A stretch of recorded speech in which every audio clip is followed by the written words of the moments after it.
Jorge Fernández Díaz es escritor y periodista, columnista del diario La Nación.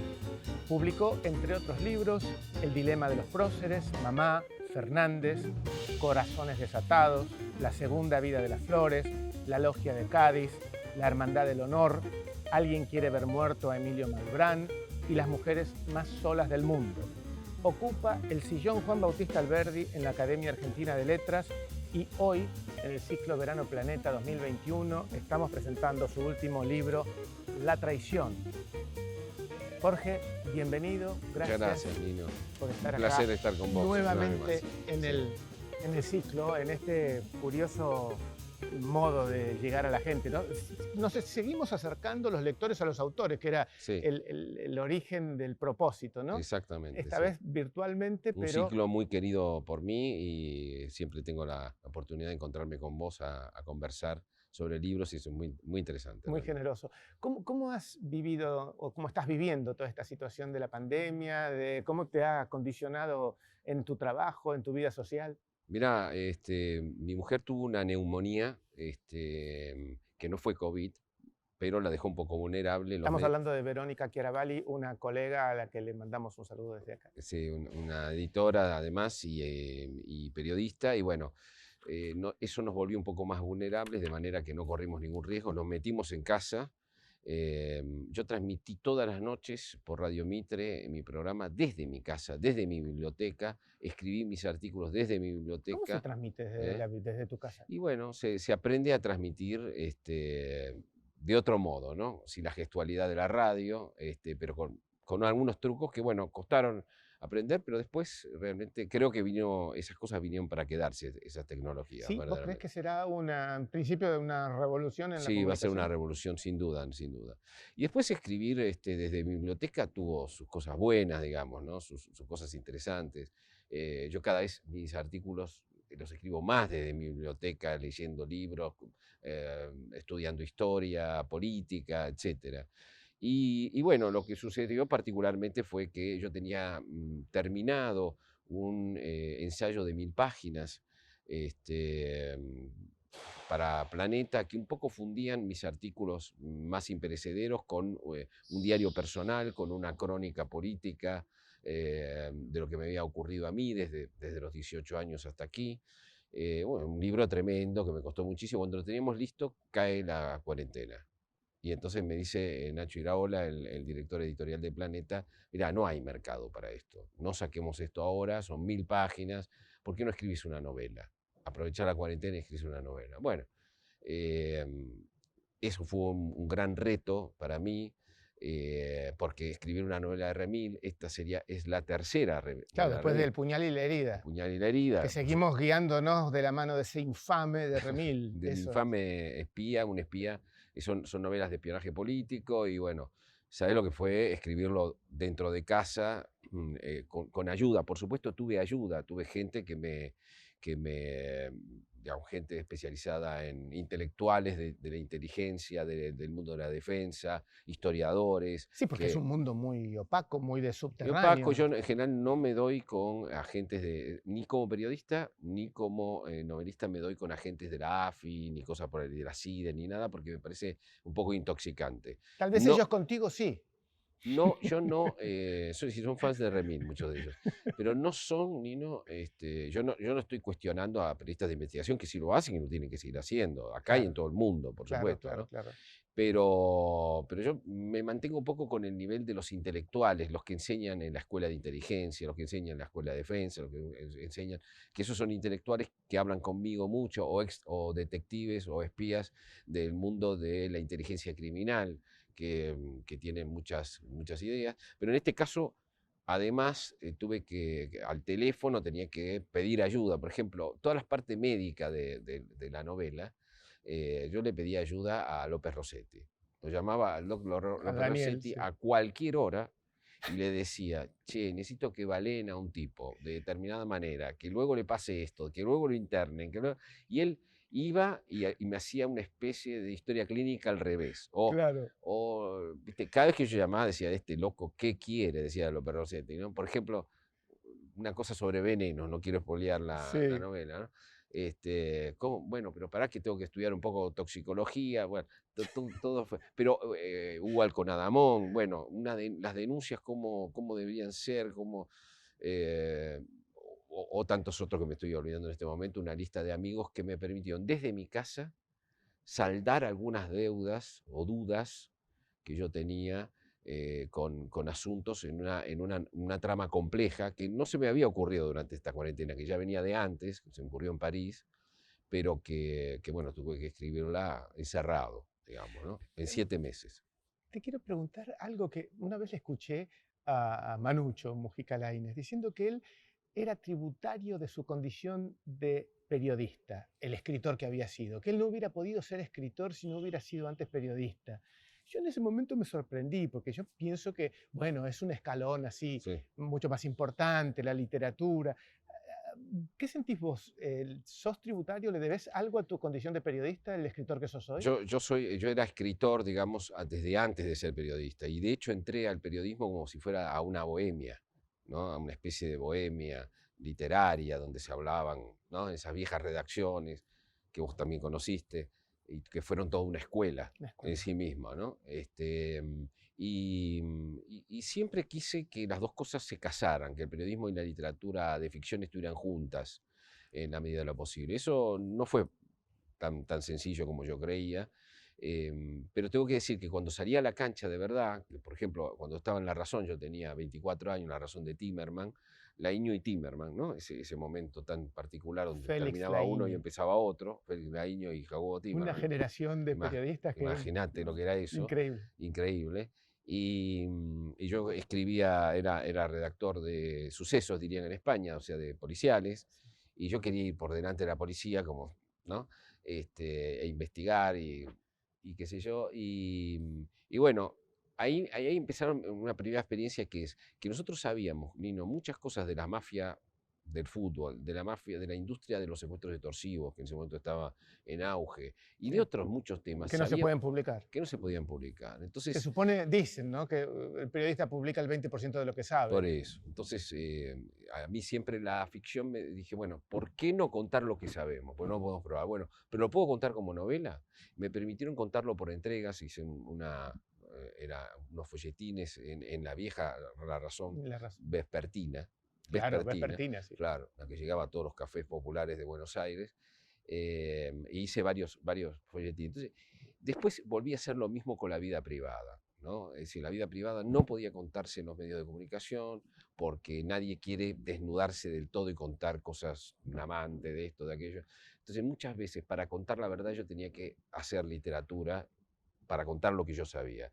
Y creo yo que llego a Remil, que es este agente de inteligencia, porque me permite, esa novela de espionaje político, me permite contar cosas que yo sé que son así, cuando se caen las máscaras, cuando se ve la trastienda del poder crudo, puro y duro, sin discursos, sin buenas intenciones, sin mentiras ni nada, ¿no?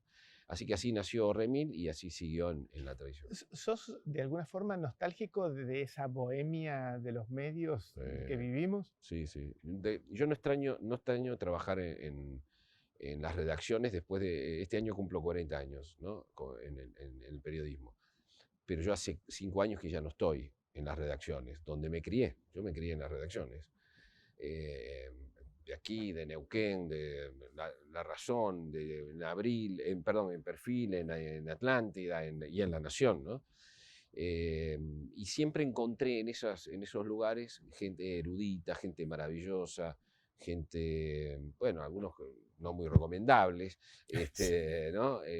Redacciones donde Bohemios, había mucho humo porque se fumaba y alcohólicos, tomaban. claro, mitómanos en Sí, algunos sí. casos, pero Y que te quedabas conversando sobre la inmortalidad del cangrejo durante horas y sí, esperabas sí, la sí, salida del diario, sí, sí. ¿no? Y yo lo que más extraño es esos grupos, ¿viste? Esas comidas, esas cosas, esos tiempos Sí, claro. muertos de la redacción, donde no eran tiempos muertos, eran No. tiempos ganados, donde vos escuchabas, se hablaba de Borges, se hablaba discutía sobre, Sí, sobre la literatura negra, sí. sobre Proust, bueno, Y era la escuela del periodista, era, ¿no? era una escuela muy importante de periodismo. Después, por supuesto, al salirme, creo que mi vida pegó un salto cuando a mí me pidieron que reemplazara a Mariano Grondona, porque yo inmediatamente percibí, no porque me lo dijera nadie, pues nadie me lo dijo, pero yo percibí que esa columna tenía que ser una columna escrita desde la cultura.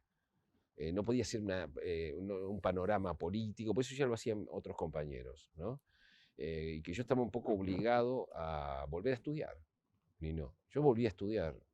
estudiar lo que había estudiado a los 20 años, volví a leer a los pensadores nacionales, los llamados pensadores nacionalistas, marxistas, argentinos, volví a revisar la década del 70, volví a leer a los grandes revisionistas. Yo tuve que volver a estudiar mucho. En estos últimos 8 años estudié y no voy a cejar de estudiar nunca. Y eso cambió mucho porque eso me obligó a convertirme en una especie de escritor político. Lo digo sin pretensiones. Yo no creo que esté haciendo un periodismo tradicional, ni mucho menos. Trato de responder en mis artículos con la cultura, con la historia, con la literatura. Este año yo usé mucho las analogías cinematográficas, o sea que también con el cine, que formó parte de mi vida. Es decir, es un trabajo muy intenso que me come mucho de mi Cuando vida. uno lee tus columnas, no solamente disfruta con el contenido, lo que estás diciendo, sino cómo está escrita. Sí. ¿Es algo muy natural en vos o te aplicás con mucho tiempo a Mira, escribir me mucho esa cuesta, no sabe lo columna? que me cuesta escribir eso. Me cuesta Y lo muchísimo. digo por comparación, ¿no? Porque me hago cargo de lo que digo. Sí. Uno ve una declinación En la en los prosa. medios, ¿no? Lo que pasa es que yo creo que el periodismo en la Argentina, por lo menos, no discute nunca la belleza de la prosa. Es Sí, decir, la exacto. belleza, es decir, lo estético que hay en una escritura. Simplemente está el contenido, si está bien argumentado, o si está bien informado, etc. Pero después hay un goce que tenemos cuando estamos tomando un café y leyendo una nota que nos llena Sí, el alma, sí. que no se discute en los congresos mundiales de periodismo, no se discute la estética, No. esa estética o esa belleza de la prosa. Y bueno, yo creo profundamente en eso porque es lo que a mí me hace bien. Yo leo por arriba la información, tomo nota, me estoy obligado a eso por mi oficio, si no, no ¿Cuánto estuviera. tiempo te tomás para escribir una de esas columnas que uno lee en el diario? Yo voy tomando notas continuamente, a veces estoy leyendo un libro en paralelo que lo voy a Sí, usar, sí, y a veces tengo una idea y busco una analogía para tratar de explicarla, de que va desde la guerra de los mundos de Wells hasta, no sé, puede ser la invención de Morel, como hice sí. hace 2 domingos. Es decir, trato de buscar una analogía literaria que le dé una dimensión a lo que estoy diciendo, equivocado o no, que vos lo puedas leer como una respuesta desde la historia, desde la literatura, a las argumentaciones del presente. Y eso lleva mucho, y después escribirlo y que sea fluido, ¿no? Que sea fluido, que no tenga ripios. Eso es la maldición del escritor. Eso sí que te mata, porque yo no conozco otros columnistas que se tomen, yo te diría, 2 días para escribir Para la columna, escribirla. para escribirla, Sí, 2 días. más toda la Todo lo información, demás toda la antes, todo lo investigación que demás hiciste antes. Sí, antes. sí, la prepisa, le digo yo a lo Sí. demás, ¿no? Pero después hay que hacer la pizza, ¿Y ¿no? te pasa que cuando la ves publicado, ay, este, Sí, siempre me parece una siempre, ¿eh? porquería. Sí, Sí, sí, no, sí. no, no, no, no, digo que uno pasaría corrigiendo su vida, ¿no? Porque Bueno, siempre le claro, ese es, encontrás como algo. decía Reyes, ¿no?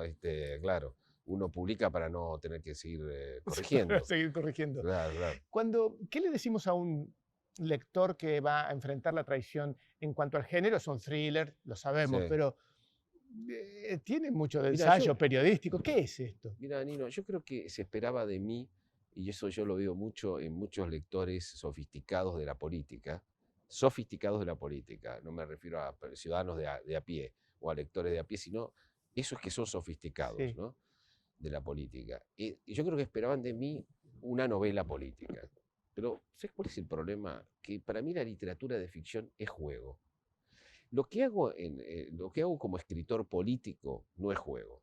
Es un trabajo tremendo. Y yo me lo tomo muy en serio y me cuesta muchísimo. Ahora, quiero siempre que la literatura sea lúdica, que yo pueda escribir de manera lúdica. Yo recordaba la otra vez que me pidieron un texto sobre los grandes cronistas policiales de la Argentina, y me pidieron un texto, y yo me encontré diciendo la verdad. Dice, si vos me hubieras preguntado a los 8 o 9 años qué quería ser de grande, y yo no te hubiera dicho ni director de cine, como quise ser después, ni escritor, como quise ser inmediatamente, ni periodista, ni por asomo, si no te hubiera dicho detective, ¿no? Es curioso esto, ¿no? ¿Sí? El detective como el tipo bueno, que entra dentro de ese género, qué sé yo. Yo creo que esa vocación, siempre creo que los periodistas tenemos 2 o 3 vocaciones escondidas, ¿no? Que hay que ir a psicoanálisis para sacarlas, ¿no? Para sacarlas. Y yo creo que esa vocación sigue en mí, ¿no? Yo he escrito novelas de aventuras con la historia, he escrito biografías de aventuras, la historia de mi madre es una historia de aventura, de alguna Sí. manera, digamos, ¿no? He escrito en los géneros, soy un escritor tengo debilidad por los géneros. Me gustan los géneros populares, me gusta el romance, por supuesto, a la manera un poco retorcida en que yo la escribo, digo, ¿no? Pero me gustan los géneros. Y creo que la novela de detectives es una debilidad que viene de la infancia. Después, por supuesto, tuve un momento donde yo solamente leía policiales, tuve que desintoxicarme porque fue un momento muy, muy fuerte, ¿no? Y Sí, será, entonces, será un juego y es lúdico, pero sigue uno siendo un cuando juego, lee, irremediablemente el lector está relacionando con situaciones de la es verdad. actualidad, de Yo verdad. quería crear un detective creíble en la Argentina, algo que Borges en el 33 dijo que no era posible. Porque, como tantas cosas que vio, la vio antes, digamos, ¿no? Porque el ánimo argentino no es como el anglosajón a favor de la ley. Un delator acá es un buchón de cuarta, en un mundo anglosajón Es un es un ciudadano ciudadano probo, ¿no? honorable. Honorable y probo. Y la policía es vista como una mafia, decía Borges. Después, efectivamente, la policía, en cierta medida, no quiero decir toda la policía, pero una parte de la policía se Sí. convirtió en lo que Borges creía que era efectivamente una mafia. Es decir, el detective, el comisario ese que nosotros vemos en Márcari, que vemos en Camilleri, que vemos ese hombre bueno, abnegado, sufrido, en Wallander, Sí, claro. Wallander de Mankell, Ah, eh, no tiene verosimilitud. Hay muchos críticos que han escrito sobre este asunto. Gamerro, que es para mí el mejor de todos, ha hecho un decálogo de por qué no funcionaba un mito argentino, un detective argentino, digamos, ¿no?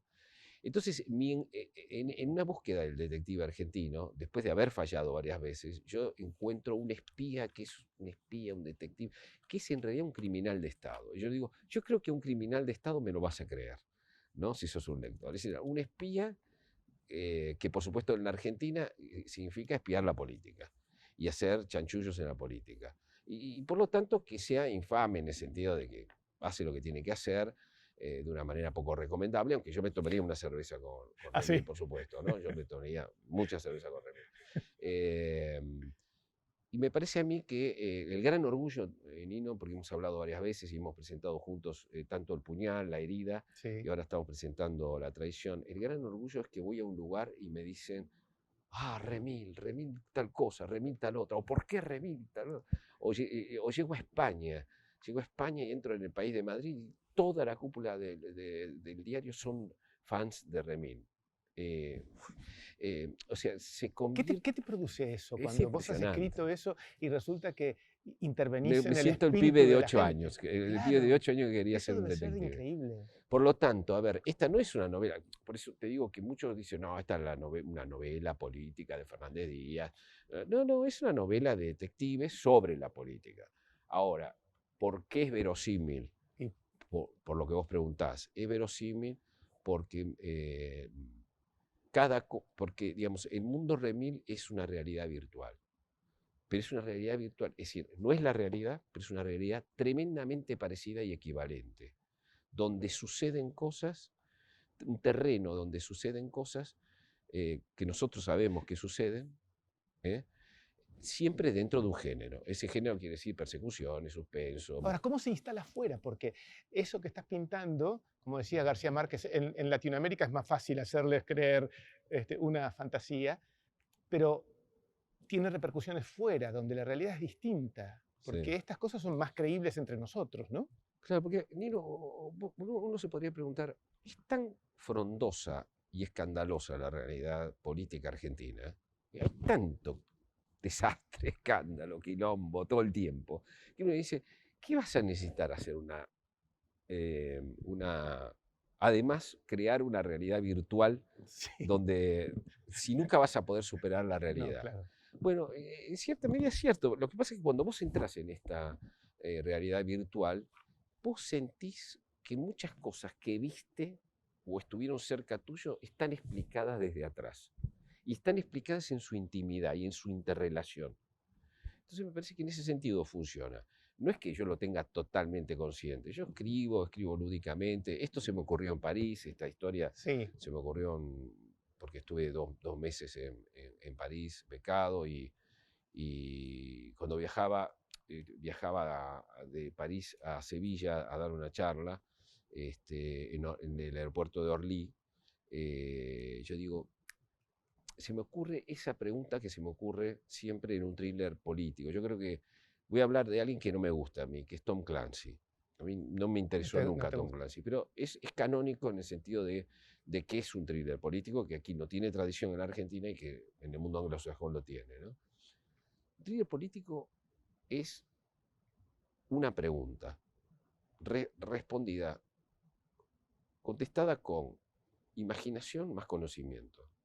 Esa pregunta, por ejemplo, en La Casa del Octubre Rojo, que es una película bastante decente, una vieja película de los Sí. 80, bastante decente, con Alec Baldwin y Sean Connery, es parte de una pregunta. ¿Qué pasaría si un comandante de un submarino ruso cruza la línea y avanza con sus misiles nucleares hacia Estados Unidos sin dar explicaciones? ¿Qué pasaría? ¿Cómo reaccionaría Rusia? ¿Cómo reaccionaría Washington? ¿Cómo reaccionaría? ¿Qué pasaría?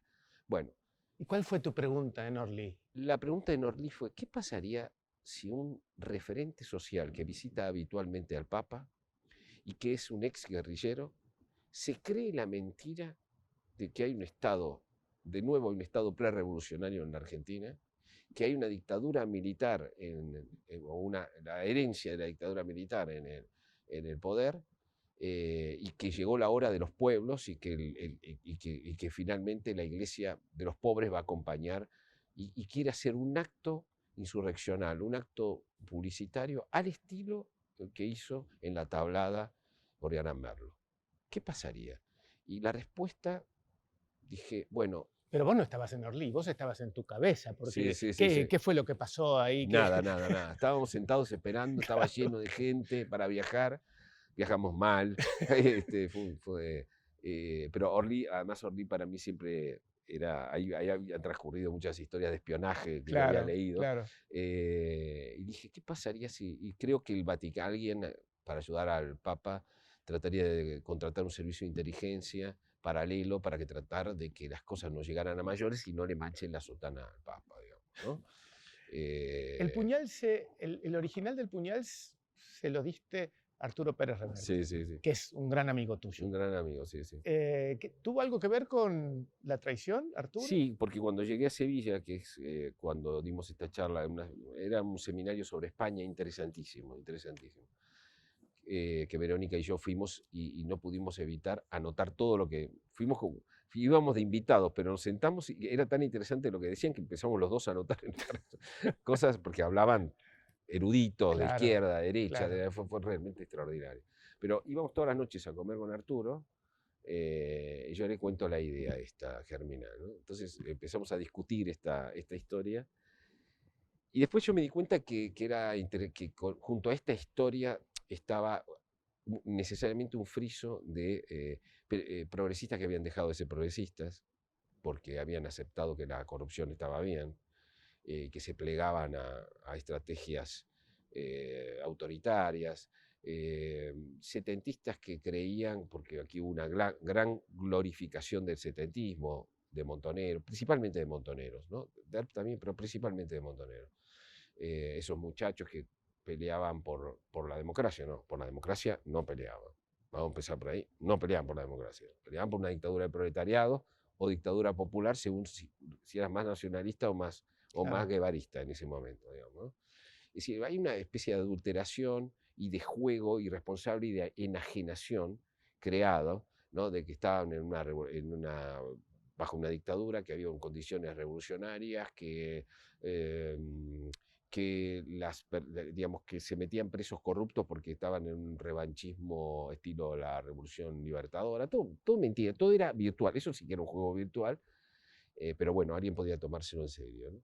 Así que decidí ampliar el asunto y armar un friso con todo ese mundo, los 70, las falsedades, y meterlo, por supuesto, siempre no es de buenos y malos, siempre es de malos y peores, y meter una guerra de servicios, es decir, bueno, lo que es la tradición, ¿no? El problema es que esta novela, al revés, tiene dos características que no tenían las anteriores. Primero, transcurre en la pura actualidad, en un andarivel de actualidad periodística. Arturo me llamó alguna vez mientras yo la estaba escribiendo y le digo, mira, esto es así lo que estoy haciendo. Es como si vos escribís una novela donde un miembro de Podemos está manejando los servicios de inteligencia y decide pinchar los teléfonos al país de Madrid. Y está dicho en estos términos y pasa en estos términos. Dice, es la actualidad caliente, no es que es un gueto como el narcotráfico, la narcopolítica en el Puñal, o como un feudo provincial o patagónico en... ¿Cuántas de las cosas que escribiste se transformaron en vaticinios que se cumplieron? No sé, viste que muchas veces uno al imaginar con conocimiento, a veces convierte cosas o ve cosas que luego pasan, ve sin querer, porque son Sí, cosas claro. de la ficción. Acá todo esto es inventado, es absolutamente inventado. Los personajes, las situaciones, lo que pasa que todo tiene un equivalente en el mundo real, entonces a vos todo te suena que está ocurriendo acá. Y otra cosa distinta que tiene esta novela es que yo quería que fuera una novela corta. Yo no quiero seguir haciendo tochos, como dicen Sí. los españoles, de Remín. Creo que Remín es una serie ya y como serie tiene que tener un formato más corto e intenso. Eso me obligó también a estudiar mientras estaba en cuarentena. Pero digo, ¿cómo se mantiene la misma intensidad con los personajes y la trama que en una novela mediana que en una novela larga? ¿Cómo se hace? Entonces recordé algo que hacía mucho tiempo que yo no leía, que era Georges Simenon, las novelas de Maigret, Claro. ¿no? Que son novelas más Más pequeñas pequeñas. todavía que la tradición. Pero el recuerdo que yo tenía era que eran por lo menos novelas medianas y que tienen una intensidad y que era capaz de mostrar un ambiente, un personaje con pocas pinceladas, que era un pintor, de hecho, hoy es considerado el Balzac del siglo XX en Francia, ¿no? Claro. Simenon. Así que estudié 8 novelas para ver no para copiarle el estilo en el sentido de la voz, sino No. para ver cómo hacía las elipsis, cómo los personajes quedaban pintados y eran uno muy diferente al otro, porque es muy, muy interesante eso en las novelas, ¿no? Cuando hay novelas en esta novela hay muchos personajes, pero vos sabés, Muchísimos. claro, Sí. pero era muy necesario que cada uno tuviera características Una muy identidad. diferentes y hablaran muy diferentes y tuvieran, bueno, estuve estudiando eso, imagínate, un loco en medio de la cuarentena haciendo esta novela. En algún lugar leí que decías que tus novelas eran de alguna forma el reverso de tu condición de columnista, Sí, ¿no? sí, en verdad creo que lo es, y en esta última particularmente lo es, ¿no? Porque en Sí, esta claro, en esta última, última se nota más que en las anteriores. claro, porque esta última, digamos, todo este estudio que yo hago sobre las falsificaciones históricas que hay sobre los 70, que son realmente cada vez más escandalosas, ¿no? Yo no me metería con los 70, de hecho no me metí hasta ahora, digo, lo que pasa es que los ideales de los 70 son reconstruidos para hacer discurso, para usarse de discurso en el presente. Eso quería Sí, preguntarte. Recién hiciste una crítica a los progresistas que hacen oídos sordos a las acusaciones de corrupción o de sí, autoritarismo. Vos has tenido un origen de izquierda. por supuesto, sí, sí. Y después Esos ideales a los que vos te referís sí. siguen en tu persona vigentes. Los del progresismo sí, los del verdadero progresismo sí. Alguien ahora no puedo estar de acuerdo con gente que la palabra progreso les parece de derecha, la palabra mérito les parece de derecha. Por supuesto, igualdad de oportunidades todo el mundo quiere, pero tirar el mérito, tirar contra el mérito, contra el desarrollo y contra el progreso me parece reaccionario, profundamente reaccionario, ¿no? Yo creo que nosotros en la Argentina tenemos algo peor que la histórica derecha conservadora, liberal, que es la nueva derecha feudal, ¿no? La nueva vieja derecha feudal. No hay nada más a la derecha que Gildo Infran. No hay nada más a la derecha que Gildo Infran. Nada, nada. Gobernador de Formosa. Claro, que es presentado como algo modélico verdaderamente. Pero los 70, fíjate, a mí me interesaba muy particularmente estudiarlos porque, volviendo a lo que vos me preguntás, Sí. yo he sido compañero de muchos progresistas, compañero, amigo, que denunciábamos la corrupción menemista, por ejemplo, ¿no? Y ellos hoy, cuando hablas con ellos, te dicen, el tema de la corrupción es un asunto de señoras gordas de Recoleta. No, pero pará, hace 10 años, 15 años no era esto para nosotros. Y yo me mantuve en el mismo lugar. Yo estoy en el mismo lugar que siempre, ¿eh? Yo no me moví, te moviste vos. Bueno, la corrupción es para hacer política. Robo para la corona, robo para el proyecto, robo para la revolución.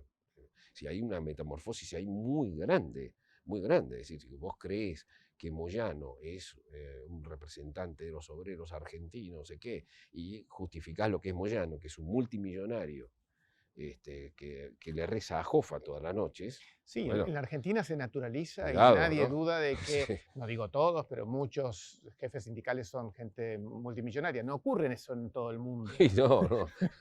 Cuando vas a otros lados y le contás esto, le dicen, vos sos haces realismo mágico, como García Márquez. Porque no, eso no es creíble. Ahora, en los 70, Nino, es muy interesante, porque los 70 se empiezan a estudiar ahora en las escuelas Sí. y en las facultades, y hay un, no quería meterme en esto, pero me voy a meter en este asunto. Adelante. ¿Sí? Yo creo que a partir de 55 y a partir del el trabajo de John William Cook primero y de todos los que del marxismo y desde el nacionalismo confluyeron en la reescritura de la historia, incluso reescribieron a Perón. Reescribieron a Perón.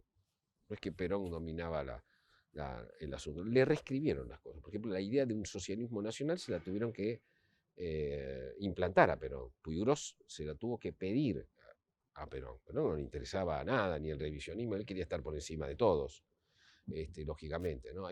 Podríamos irnos, pero no nos vamos a ir por la rama. Lo que yo te digo es esto, que el marxismo y el nacionalismo reescribieron a Perón a su manera, con grandes conflictos y grandes mentiras y grandes falsificaciones. Y luego, la postdictadura, también hubo un relato, siempre por etapas, que primero lo hicieron algunos, después lo hicieron otros, finalmente lo institucionaliza todo ese gran relato completo del 55, desde John William Cook hasta hoy, diríamos hasta Berbisky, ¿no? Todo este relato lo institucionaliza el kirchnerismo, desde el Estado, y con las facultades, y entonces es un modo de pensar. Ese modo de pensar es pensar el mundo, es un modo de pensar, está lleno de supersticiones, de reglas, de enemigos, de un montón de cosas. Si todo este relato nos hubiera llevado a un país, y yo creo que es el relato hegemónico, ¿no? Es decir, por eso que creo que los 70 son al siglo XX lo que la generación del 80 fue al siglo XIX. Es decir, impusieron los 80, del 36 y del 80, imponen una hegemonía. Y estos imponen una contrahegemonía, ¿no? Por eso es que a mí me parece importante desmontar las dos hegemonías, ¿no? Los grandes historiadores profesionales en el 83, con la llegada de Alfonsín, llegaron a la conclusión, Hilda Sábato, muchos, bueno, integremos, la historia es revisionistas más liberales, no liberales, ¿no? Claro. Integremos. Bueno, yo lo que creo que ahora hay un relato grande, enorme, que llega a la literatura también, y que ese relato es una cárcel mental. Nosotros no podemos desarrollarnos porque vivimos esa enorme superstición Que nadie puede sacar los pies del plato. Claro, y además que atraviesa las clases medias, las burguesías ilustradas, atraviesa todo, digamos, ¿no? Es un gran relato, es un relato extraordinario, y yo tengo enorme respeto por esos escritores, porque han reescrito, ojo, han reescrito la historia, me saco el sombrero. Ahora, considero una obligación discutir esa.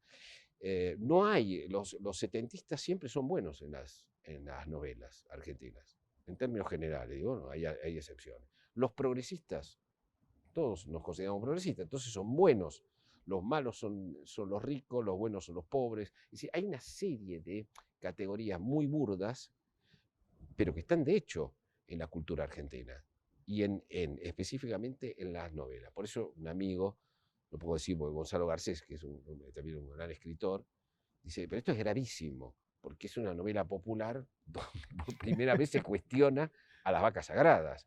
No se las cuestiona, porque sigue siendo una novela de detective, no jodamos, no estoy haciendo un tratado acá.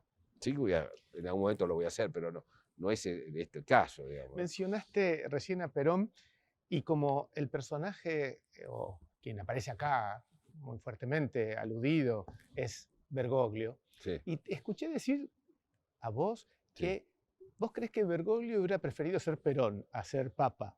Yo creo que sí, yo creo que sí. Los que lo han tratado muchísimo te dicen, mira, es como hablar con un intendente del conurbano bonaerense. O sea, sus preocupaciones son tremendamente políticas y no pastorales. Sí, O y cosas por el sus gestos, por y mínimos, también sus son gestos de lectura y política. Sí. sí, sí, absolutamente. No, yo lo elijo porque él digamos, él quiere escabullir un poco el bulto, pero él es el que de alguna manera convence a los dos peronismos de ir juntos, eh, pone toda una cúpula nueva en la iglesia que le responde, que son todos partidarios, están al borde de hacer lo que siempre dijeron que lo iban a hacer, que es política partidaria, al borde, y muchas veces pasa al borde, ¿no? Desborda.